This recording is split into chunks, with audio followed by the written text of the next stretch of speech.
everyone, and welcome back to my channel, In Search of Wonder. My name is Anne, and today it is the beginning of September, so I want to show you what I plan to read for September, hopefully what I want to get to, and I also want to show you a little bit of how I organize my books and my book journal and things like that. So let's get started. This is my book journal. This is where I keep track of all of my books that I've read. I only started doing this a few years ago in 2020, so that's as far back as it goes. But in this book, I make a list at the beginning of each year of all of the year-long challenges that I'm participating in. Usually I pick 3 or 4, and then the different categories or prompts for each one throughout the year, and then I track as the year goes on what books I actually read from those challenges, because, well, let's be real, I don't always get to all of the books and all of the challenges. And then I also jot a quick note for each book, just my quick gut level reaction. How did I feel about this book that I just finished? And just to record what I read each year. It's been extremely helpful because I have a bad memory, and this is something that helps me to just keep track of the books that I've read so that I can remember, yes, I read that book. Let's see, let me just give you an example. So this year, the very first book that I read was Agnes Grey by Anne Bronte. And this was my quick gut reaction to that book, what I thought initially after finishing reading it. I wrote, very unlike any other Bronte, much closer to Austen actually. It honestly fell a little flat, kind of a one-dimensional character and minimal plot. It's not a very positive review. And then I had a quote, which I really like, from the book. It says, the human heart, okay, trying to decipher my handwriting here. Yes, got it. The human heart is like India rubber. A little swells it, but a great deal will not burst it. So I thought that was a sweet quote. And honestly, after the book settled for a while, I had much more positive feelings. That initial reaction sounds really negative, but I actually really enjoyed the book. It was an easy read, which Brontes aren't always very easy to read. It was an easy read and kind of feel good in a lot of ways, even though there was, frustrating moments throughout the story. In the end, I really enjoyed it more than it makes it sound like, but that was just my initial reaction, like, well, this is not the Bronte I'm used to. I enjoyed it because I like Austen, obviously, but it's not what I'm used to. So anyway, so I just keep track of my initial thoughts about each book in here, and I usually give a much more in-depth review on Goodreads of the books that I read. And then I also, for the challenges, that's where I come up with a lot of times okay, so I'm trying to find, there we go. That's where my to-read pile for each month comes from my challenges to start with. And then, I just mood read the rest of it. So that's why I try to stick to only 3 or 4 challenges. And occasionally I will participate in monthly book read things that are going on, challenges or whatever, or prompts. But I try not to have too much in the way of books I feel like I have to read in a month, because then it just gets overwhelming and too much pressure. So I like to keep it just to 3 or 4 books that I feel like I need to read in a month, and then flesh that out with some fun mood reads and, wherever the wind takes me kind of thing. So I have the 4 challenges I have are my own personal nonfiction challenge, where I went through my bookshelves. I had a burst of determination at the beginning of this year to read books that I already own, or books that have been on my to-read list that I've been interested in but don't actually have copies of yet. I was determined to work through those books and those lists, so that's where some of these came from. So I went through all of my books, my digital books, my actual books that I own, and I made like several categories of nonfiction, like parenting or books about books or biographies and memoirs, etc. And I chose some books, 2 or 3 books in each category, and put them here so that I could read from those throughout the year. I haven't done super great on that this year. Well, let's see. 1, 2, 3, 4, 5, 6, 7. Right? 1, 2, 3, 4, 5, 6, 7, 8. Well, I mean, I guess I've read close to 1 a month. So I read 1 a month. That's good. I'll take that. Well done. So I have read 1 a month. Yay me. Didn't even realize that. But there are a lot more in this list that I would like to get to. I think initially I kind of was hoping I would get to 2 a month, but that's clearly not happening. So I will be choosing one of those for the month of September. My sisters and some friends and we made a little Facebook Messenger group, and we've been doing, for a few years now, we've been doing reading challenges every year. We all choose a reading challenge, and then we each pick our own books that fit the prompts in the challenge, but we kind of like keep each other accountable and talk about the books we're reading throughout. It's been really fun. We call it Reading for Fun, and this year we went with Tea and Ink Society's Classics Reading Challenge for this year, and she's not on YouTube, but she has a blog, which is a great blog to follow, and great selection of all the classics you never knew you needed to read.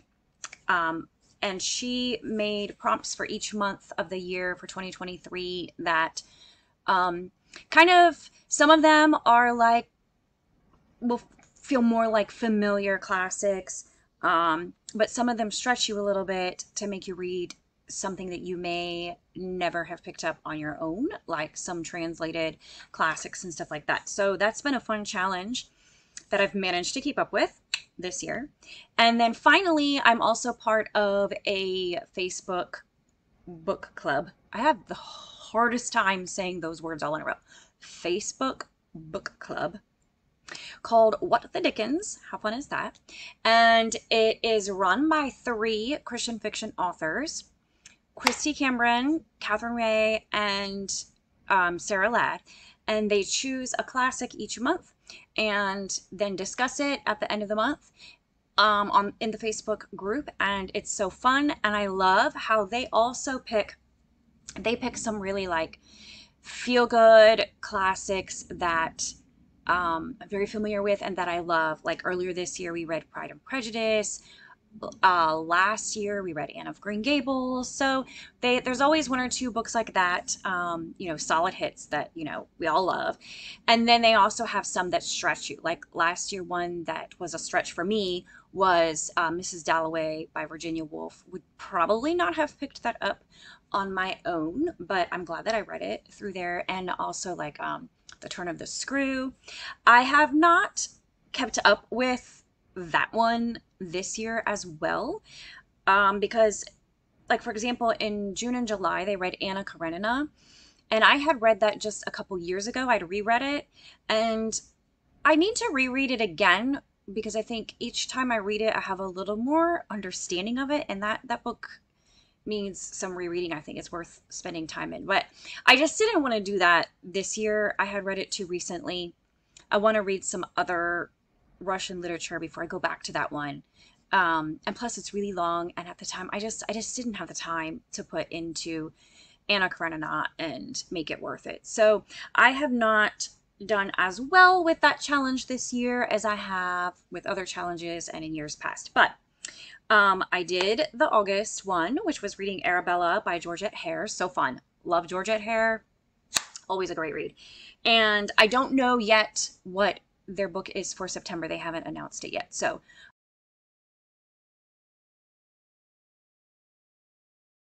I will find out, but that will be on my list. Big question mark. What will I be reading for What the Dickens in September? I have no idea, but it will be fun, I'm sure. So as far as books that I know I will be reading, first of all, I have to finish some books. The first one I need to finish is for my nonfiction challenge. I've been reading On Reading Well by Karen Swallow Prior, and I really enjoy it. It's not what I expected, although I don't know what I expected. It's been a little bit different than I thought it would be. each chapter is basically, she takes a virtue, like a classic of virtue, for example, prudence, or I'm not a virtuous person, clearly cannot think of any of the virtues. Courage, justice, faith, hope, love. She takes a virtue and then she examines and analyzes a classic novel in light of that virtue. And it's very interesting. There's a lot of what I honestly don't love about literary analysis, which makes sense because she's a literature professor. There's a lot of the like, you look at a character through a microscope this way, and then you're like, but wait, but if you examine his actions from this direction, it's totally different, and you get a totally different picture. And I don't know, such microscopic looking at literature is not my favorite thing to do. I just want to think more like clear cut than that, like black and white, like this is this and that is that, and it's not, well, maybe, but possibly this, and also, oh, but consider his actions in light of this. I'm sure that is a much more valuable and intellectual approach, but it's not always fun for me, gonna be honest. But I have been enjoying it, and it does make me think a little more deeply about the books, and it has given me some books that I want to read now because I haven't read them yet. So I need to finish that one. I'm about halfway through, and I need to take it back to the library. Let's see, other books that I need to finish. Okay, so I mentioned that my sisters and friends and I are reading for fun group. We're doing the Tea and Ink Society Classics Challenge, and the one for August was one of those stretching ones. So the prompt was to read a classic by a Latin American author, and I had no idea about classic Latin American authors. I'm familiar with some, who write currently or within the past couple of decades. Haven't actually read any, but I'm, familiar with the titles and the authors' names. But as far as classics go, I was clueless. And I'm kicking myself because I literally just like half an hour ago watched Tiffany at Beautiful Minutiae. I watched her July wrap up. I'm a little behind the times. Watched her July wrap up, and she had read one by a classic one by a Brazilian author, the posthumous memoirs of Ross Cubas or something like that. And I had read descriptions of that book when I was looking for suggestions of what to read. And for some reason, it didn't click with me, and it didn't interest me to think, oh, this would be a good one. But when she was talking about it, and this is why I love BookTube, right? When she was talking about it, I was like, oh, that would have been so, it was so intriguing, the storyline. So I was like, man, I should have picked that one. But I had already started one, and I want to finish it. I'm reading it on my Kindle, and I would be farther along, but like a dingbat, I left my Kindle in my sister's car, and I had to go all the way to her house today, like 25 minutes across town, to get my Kindle back from her after it spent the weekend at her house. So I'm not as far along in that book as I would like to be. I'm reading it from the Hoopla app from the library, and it's called Martin Rivas, and I'm looking it up so I can get the author's name because, oh, well, if I can say his name.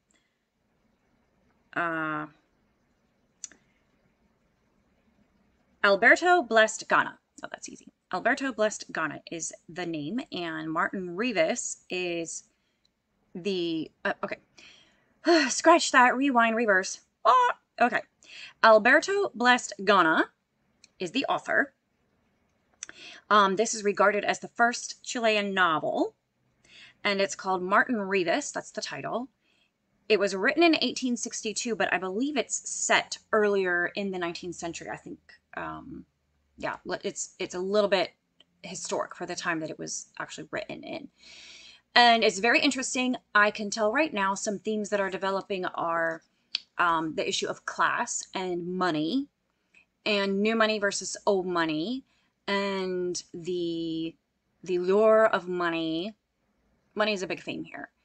I can see that right now. And what's setting up here is there's this young provincial man, he's a young man, and he's coming to the big city to study, and he kind of has this family that serves as sort of a benefactor for him, a wealthy family, and they're involved in the politics of the city, and they're with, you know, wealthy landowners, etc. So right now I'm just at a place where the story's setting up, but it's looking very interesting, and we'll see what happens with it. It's interesting that that topic of money and class kind of, it's always going to be of interest, right? Because it always affects everybody. So whether it's in Chile in the 19th century, or England in the 17th century, or the United States of America in the 21st century, it's always going to be a topic, because it's always there. It's always something that we have to deal with. So I need to finish that one in September, hopefully early enough in September that I can go to the September book for the same challenge, which is a Dickens novel, which I'm very excited about because I do love Charles Dickens. I love his books. I love his way of writing. I love his way with the words. I love his crazy characters. But I have not read one in a long time because it's such a mental investment of time that is hard to come by for me. So he has so many characters in his stories, and if you read a little bit and then you have to put it down, and you go about your life and you do your things, and then you go back to the book, and then you're like, wait, who was that, and what did they do, and then you have to reread. And anyway, it's hard for me to put that into my life and read it, but at the same time, very much worth it. So I'm excited to have this little push to read some Charles Dickens for the first time in a few years. So I chose a book that I've had on my shelves for a long time. Despite the fact that there's a bookmark in there, I've never read it. I don't know where the bookmark came from. Also, I bought it used, so I did not read it. That is not where the creases came from. So this is Little Dorrit, and I don't know much about it. Let's see.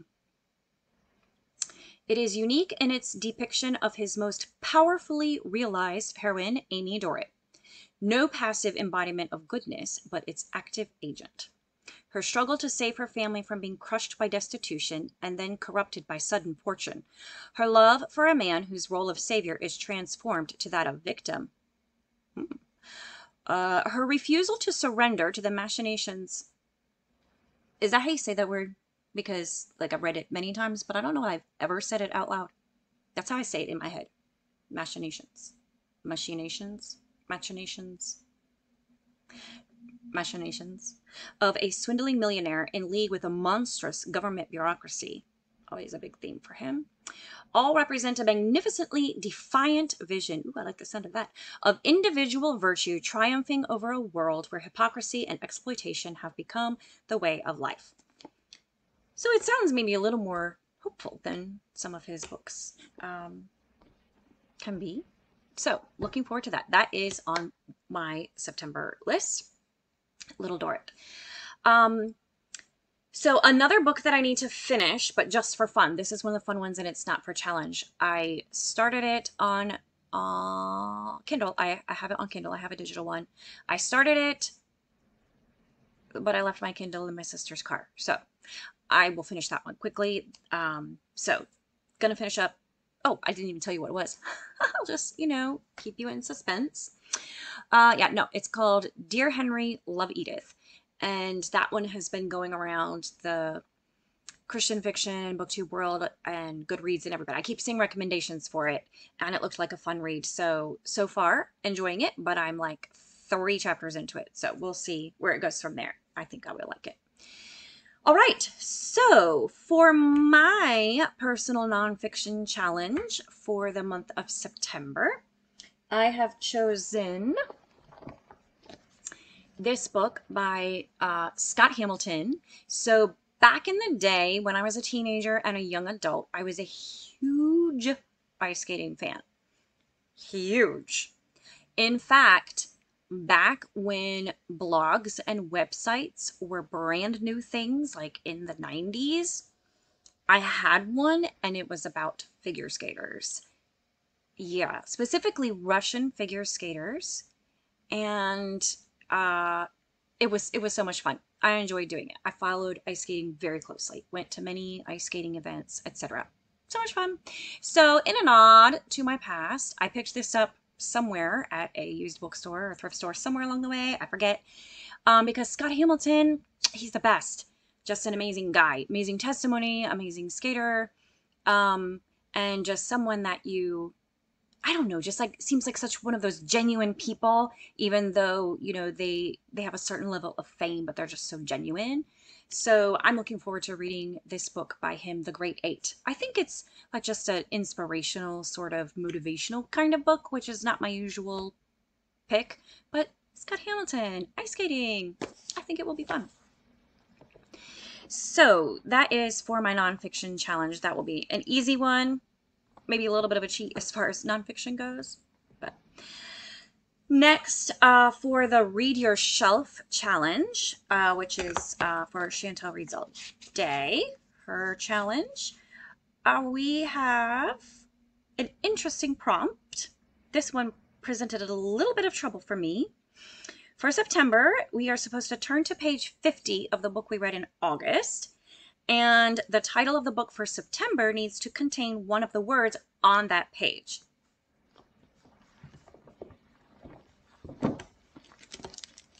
So this is the book that I read for August, One Light Still Shines, and let me just show you what happens.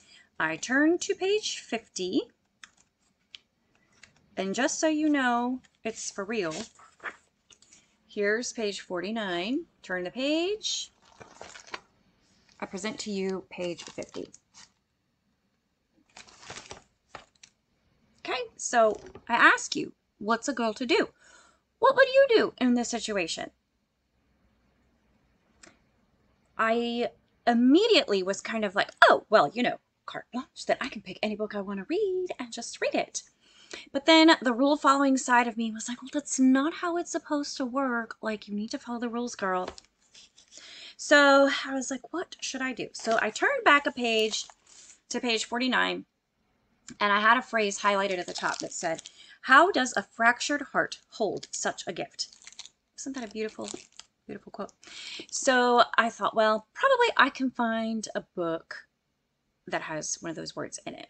So then I started searching through my Goodreads to be read list, my Hoopla app where I have all of the books favorited that I want to read, and through my Kindle, my digital books, and I was looking through my physical books on my shelf, and I could not find a single book that had the word fragment.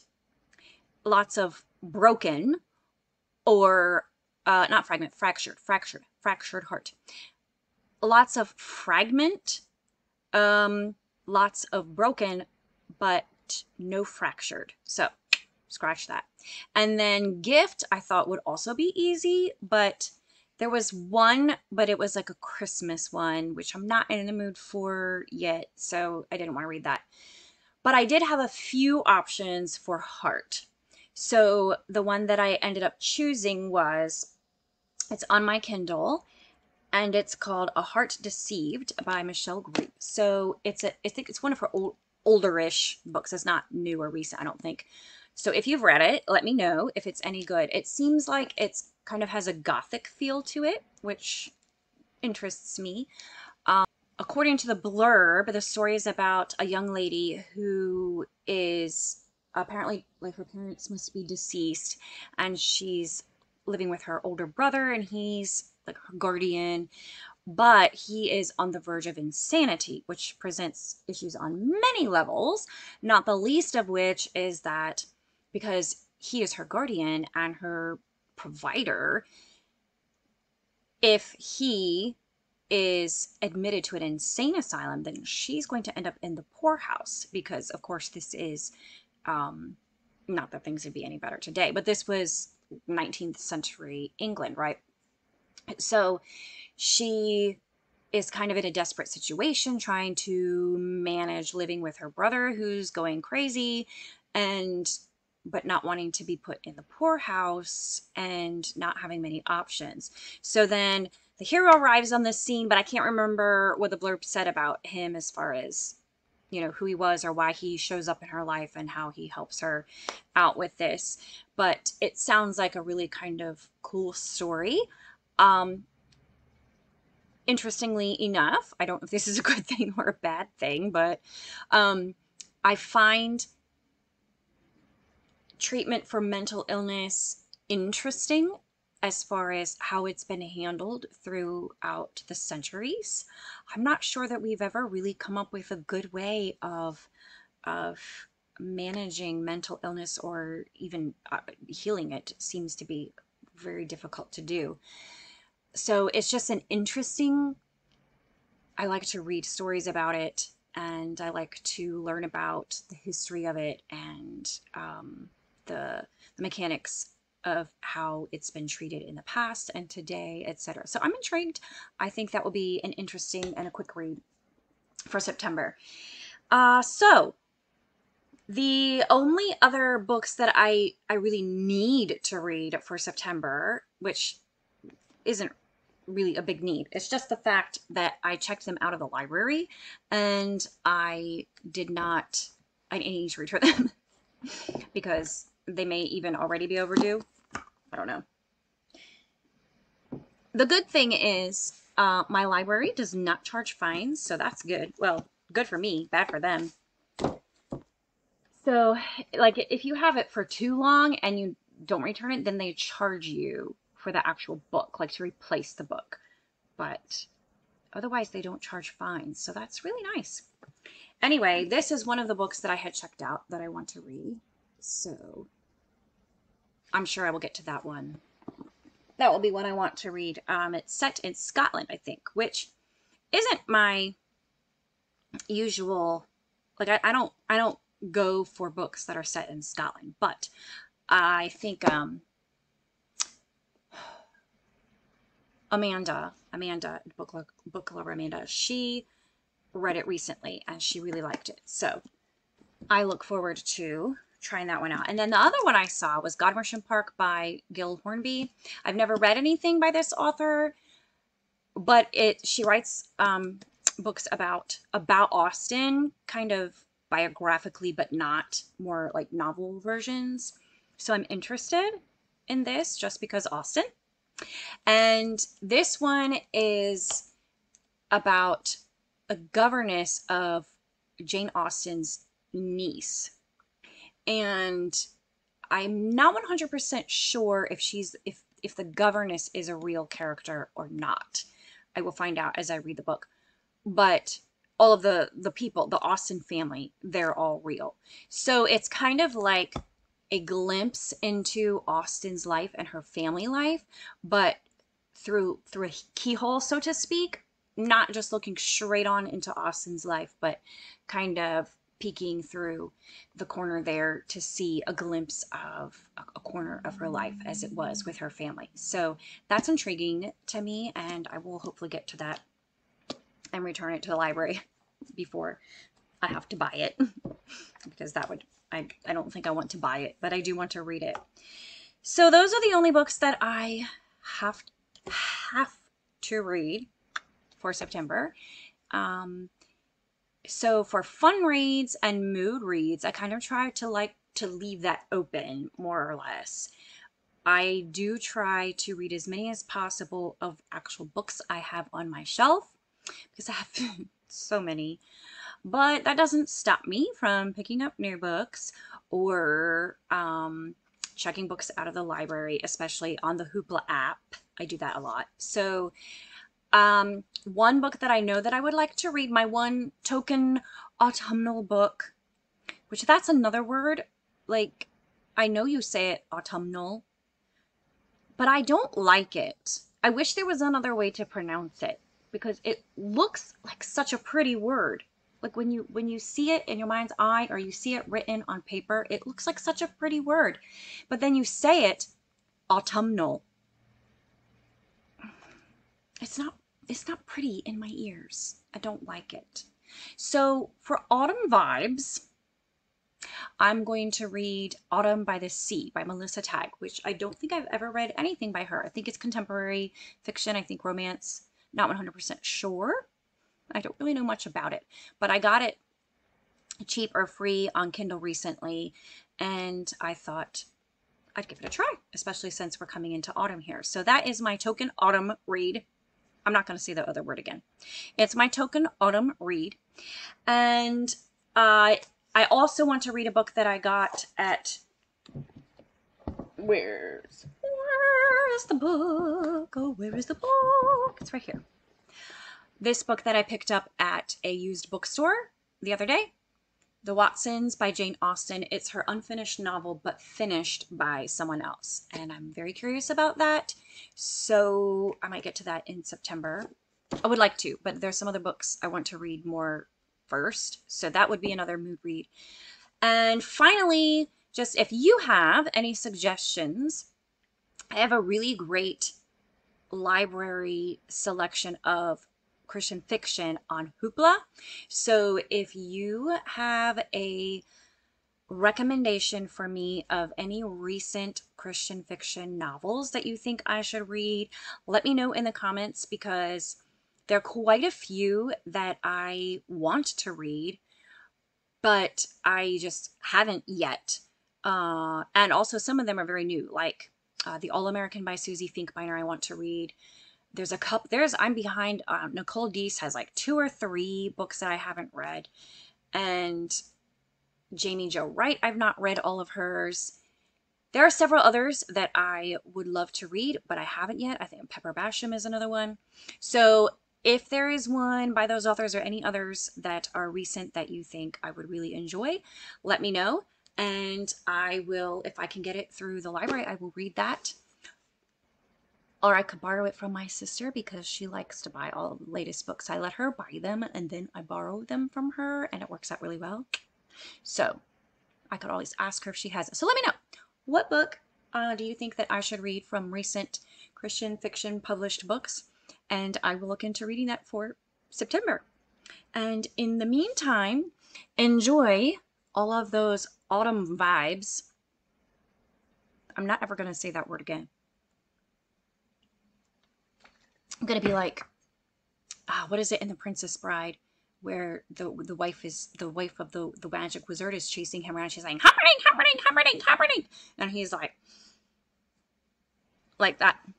Yeah, that's what y'all are going to be like. You're going to be like, and I'm going to be like, I don't like that word.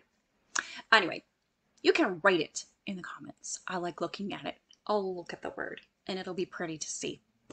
Anyway, enjoy the coming autumn. Enjoy the falling leaves. Enjoy the colors of the leaves.